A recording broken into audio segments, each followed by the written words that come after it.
Hello दोस्तों, स्वागत है आप सभी का स्टडी पॉइंट्स में। दोस्तों, आज की इस वीडियो में हम प्रधानमंत्री से संबंधित सामान्य ज्ञान के अति महत्वपूर्ण प्रश्नों को हम इस वीडियो में डिस्कस करने वाले हैं। दोस्तों, आपके आने वाले एग्जाम की दृष्टि से ये वीडियो आपके लिए हेल्पफुल होने वाली है। हमारा पहला क्वेश्चन है, प्रधानमंत्री की नियुक्ति कौन करता है। तो क्वेश्चन में पूछा गया है कि जो नियुक्ति है प्रधानमंत्री को कौन नियुक्त करता है या कौन नियुक्ति करता है। तो इसका सही आंसर हो जाएगा ऑप्शन ए, राष्ट्रपति प्रधानमंत्री की नियुक्ति करता है। भारत का प्रथम नागरिक होता है राष्ट्रपति। तो आप इस पॉइंट को भी याद रखेंगे। अगला क्वेश्चन है, नीति आयोग का अध्यक्ष कौन होता है। तो दोस्तों, नीति आयोग का अध्यक्ष होता है प्रधानमंत्री, यानी सही आंसर ऑप्शन सी हो जाएगा। प्रधानमंत्री नीति आयोग का अध्यक्ष होता है। अगला प्रश्न है, प्रधानमंत्री पद की लिए उम्मीदवार की कम से कम आयु कितनी होनी चाहिए। यानी कि प्रधानमंत्री बनने के लिए कम से कम आयु कितनी होनी चाहिए। तो इसका सही आंसर हो जाएगा ऑप्शन ए, 25 वर्ष होनी चाहिए प्रधानमंत्री बनने के लिए उम्मीदवार की कम से कम आयु। अगला क्वेश्चन है, प्रधानमंत्री को उसके पद और गोपनीयता की शपथ कौन दिलाता है। मोस्ट इंपोर्टेंट प्रश्न है दोस्तों, तो आप इसे याद रखेंगे। इसका सही आंसर हो जाएगा ऑप्शन ए, राष्ट्रपति। राष्ट्रपति जो है वो प्रधानमंत्री को उसके पद और गोपनीयता की शपथ दिलाते हैं। अगला क्वेश्चन है, भारत के प्रधानमंत्री नियुक्त होते हैं, निर्वाचित होते हैं, मनोनीत होते हैं या फिर चयनित होते हैं। तो भारत के प्रधानमंत्री क्या होते हैं। तो इसका सही आंसर हो जाएगा निर्वाचित होते हैं।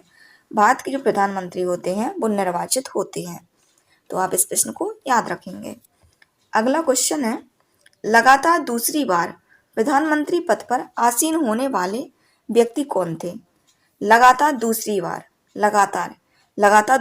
प्रधानमंत्री पद पर आसीन होने वाले व्यक्ति कौन थे। तो इसका सही आंसर हो जाएगा इनमें से सभी, यानी पंडित जवाहरलाल नेहरू, इंदिरा गांधी और पंडित अटल बिहारी वाजपेयी लगातार 2 बार प्रधानमंत्री पद पर आसीन होने वाले व्यक्ति हैं, यानी इसका सही आंसर ऑप्शन डी हो जाएगा। अगला प्रश्न है, निम्नलिखित में से कौन लोकसभा का नेतृत्व करता है। तो लोकसभा का नेतृत्व कौन करता है निम्नलिखित में से। तो इसका सही आंसर हो जाएगा ऑप्शन सी, जो प्रधानमंत्री हैं वो लोकसभा का नेतृत्व करते हैं। अगला क्वेश्चन है, आमतौर पर भारत के प्रधानमंत्री होते हैं। कौन होते हैं भारत के प्रधानमंत्री आमतौर पर। संसद का सदस्य नहीं, लोकसभा का सदस्य, राज्यसभा का सदस्य, दोनों सदनों का सदस्य।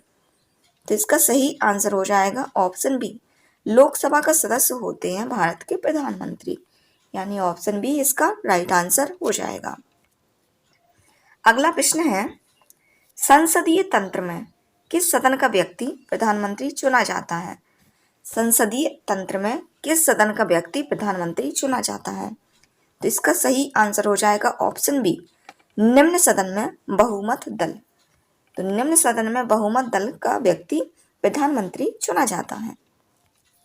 अगला क्वेश्चन है, मंत्रिमंडल की बैठक की अध्यक्षता कौन करता है। मंत्रिमंडल की बैठक की अध्यक्षता कौन करता है। तो इसका सही आंसर हो जाएगा ऑप्शन डी, प्रधानमंत्री मंत्रिमंडल की बैठक की अध्यक्षता करते हैं। तो आप इसे याद रखेंगे। अगला क्वेश्चन है, प्रधानमंत्री की नियुक्ति राष्ट्रपति करता है, यह किस अनुच्छेद में वर्णित है। प्रधानमंत्री की नियुक्ति जो है राष्ट्रपति करता है, यह किस आर्टिकल में है। तो इसका सही आंसर हो जाएगा ऑप्शन सी, आर्टिकल 75 में प्रधानमंत्री की नियुक्ति राष्ट्रपति करते हैं। अगला प्रश्न है, भारत के प्रधानमंत्री का पद होता है, कैसा होता है। परंपरा पर आधारित होता है, संसद द्वारा सृजित होता है, संविधान द्वारा सृजित होता है या फिर राष्ट्रपति के द्वारा सृजित होता है। तो इसका सही आंसर हो जाएगा ऑप्शन सी, संविधान द्वारा सृजित। संविधान के द्वारा सृजित होता है प्रधानमंत्री पद। अगला प्रश्न है, किस प्रधानमंत्री ने एक बार पद से हटने के बाद दोबारा पद संभाला था। तो इसका सही आंसर हो जाएगा ऑप्शन सी, इंदिरा गांधी। इंदिरा गांधी जी ने एक बार पद से हटने के बाद दोबारा पद को संभाला था। अगला क्वेश्चन है, प्रधानमंत्री कौन थे। वह प्रधानमंत्री कौन थे जिन्होंने संसद सत्र में उपस्थित हुए बिना ही त्यागपत्र दे दिया था। ऐसे कौन से प्रधानमंत्री थे जो संसद सत्र में उपस्थित नहीं हुए और उपस्थित हुए बिना ही त्यागपत्र को दे दिया? तो इसका सही आंसर हो जाएगा ऑप्शन सी, चौधरी चरण सिंह ऐसे प्रधानमंत्री थे। तो आप इस प्रश्न को याद रखेंगे, महत्वपूर्ण प्रश्न है। अगला क्वेश्चन है, प्रधानमंत्री पद पर सर्वाधिक समय तक कौन आसीन रहा? तो प्रधानमंत्री ऐसे कौन है जो सबसे लंबे समय तक या सर्वाधिक समय तक आसीन रहे?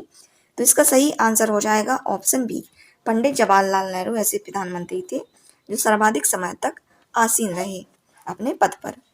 अगला क्वेश्चन है, प्रधानमंत्री पद पर सबसे कम समय का कार्यकाल किसका रहा? तो बताना है कि सबसे कम समय का कार्यकाल किस प्रधानमंत्री का था। तो आपका सही आंसर हो जाएगा ऑप्शन डी, अटल बिहारी वाजपेयी ऐसे प्रधानमंत्री हैं जिनका सबसे कम समय का कार्यकाल रहा। अगला प्रश्न है, प्रथम गैर कांग्रेसी प्रधानमंत्री कौन थे? तो प्रश्न में पूछा है प्रथम गैर कांग्रेसी प्रधानमंत्री कौन थे, महत्वपूर्ण प्रश्न है। तो इसका सही आंसर हो जाएगा ऑप्शन डी, मोरारजी देसाई प्रथम गैर कांग्रेसी प्रधानमंत्री थे। अगला क्वेश्चन है, सबसे कम उम्र में प्रधानमंत्री पद पर आसीन होने वाले व्यक्ति कौन थे? सबसे कम उम्र में प्रधानमंत्री पद पर आसीन होने वाले व्यक्ति कौन थे? तो इसका सही आंसर हो जाएगा ऑप्शन ए, राजीव गांधी। राजीव गांधी सबसे कम उम्र में प्रधानमंत्री पद पर आसीन होने वाले व्यक्ति थे। अगला क्वेश्चन है, सबसे अधिक उम्र में प्रधानमंत्री पद पर आसीन होने वाले व्यक्ति कौन थे? जो सबसे अधिक उम्र में प्रधानमंत्री बने हैं वो प्रधानमंत्री कौन है?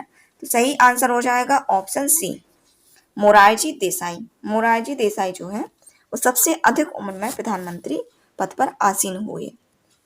अगला क्वेश्चन है, प्रधानमंत्री पद से पद त्याग करने वाले प्रथम व्यक्ति कौन थे?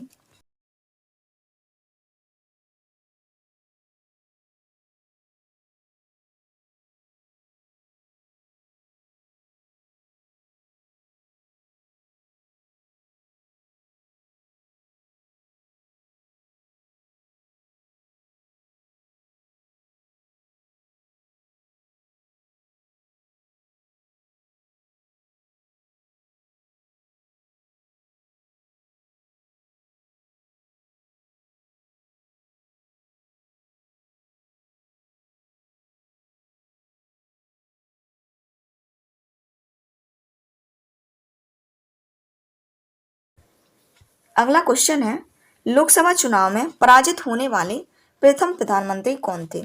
ऐसे कौन से प्रधानमंत्री थे जो लोकसभा चुनाव में पराजित हुए? तो प्रथम प्रधानमंत्री कौन थे?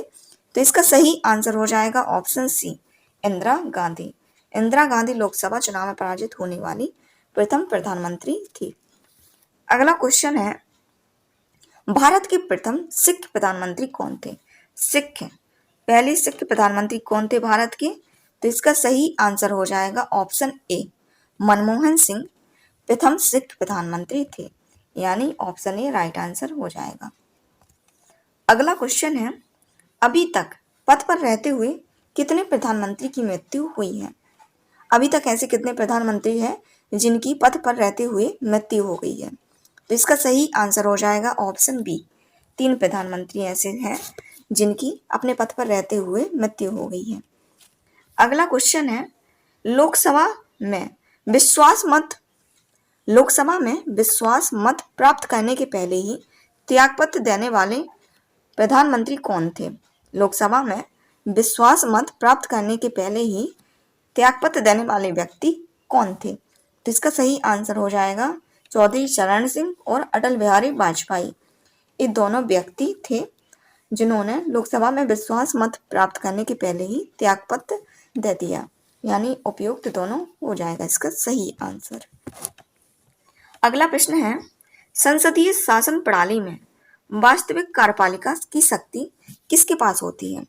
वास्तविक कार्यपालिका की शक्ति किसके पास होती है संसदीय शासन प्रणाली में? तो इसका सही आंसर हो जाएगा ऑप्शन बी, प्रधानमंत्री। प्रधानमंत्री के पास होती है वास्तविक कार्यपालिका शक्ति। अगला क्वेश्चन है, संसदीय शासन प्रणाली सर्वप्रथम किस देश में विकसित हुई? संसदीय शासन प्रणाली सबसे पहले किस देश में विकसित हुई? तो इसका सही आंसर हो जाएगा ऑप्शन ए, ब्रिटेन। ब्रिटेन में सबसे पहले संसदीय शासन प्रणाली शुरू हुई या फिर विकसित हुई। आई होप दोस्तों आपको वीडियो पसंद आई होगी। वीडियो पसंद आए तो वीडियो को लाइक कर दीजिए, और दोस्तों अभी तक आपने चैनल को सब्सक्राइब नहीं किया है तो चैनल को भी सब्सक्राइब कर लीजिए।